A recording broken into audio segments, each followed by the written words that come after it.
Hello बच्चों, let's read the question. Here question given is statement 1. The calculated value of dipole moment of lithium iodide is equal to 11.5 dBi in the gaseous state is more than its experimental value, that is 3.25 dBi.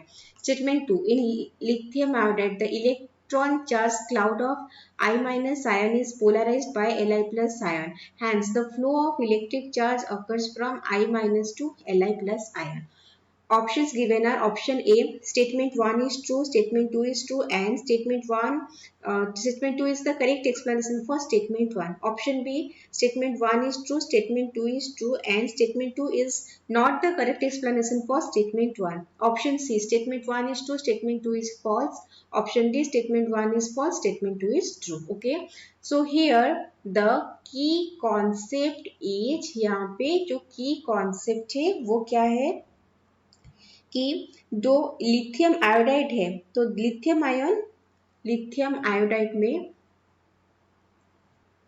Lithium ion रहता है Li plus और I minus ion रहता है. Okay, तो यहाँ पे क्या होता है ना, लिथियम आयन पोलराइजेस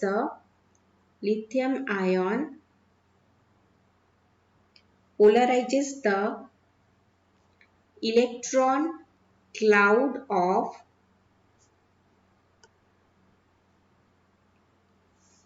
I माइनस का जो इलेक्ट्रॉन क्लाउड है उसको पोलराइज करता है. ठीक है, इसको पोलराइज करने से क्या होता है, इसको पोलराइज करने से जो इलेक्ट्रिक चार्ज होता है, इलेक्ट्रिक चार्ज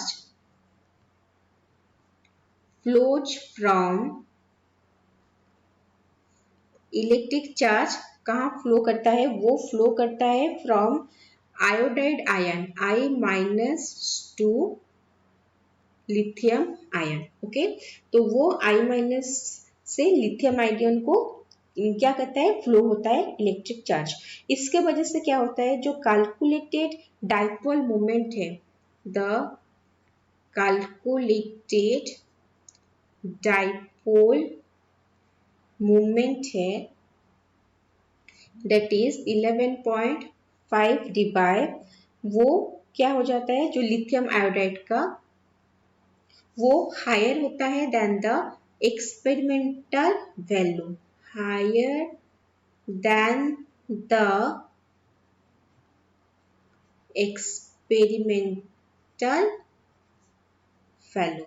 एक्सपेरिमेंटल वैल्यू जो है 3.25 dBi, उससे वो ज्यादा हो जाता है. ओके, तो इसका मतलब क्या है, इसका मतलब ये है कि यहाँ पे जो हमारा स्टेटमेंट 1 है वो करेक्ट है और स्टेटमेंट 2 वो भी करेक्ट है. तो इस क्वेश्चन का जो करेक्ट आंसर है, करेक्ट ऑप्शन वो हो जाता है option A, that is statement 1 is true, statement 2 is true, and statement 2 is correct explanation for statement 1. Okay, I hope you understood well. Best of luck.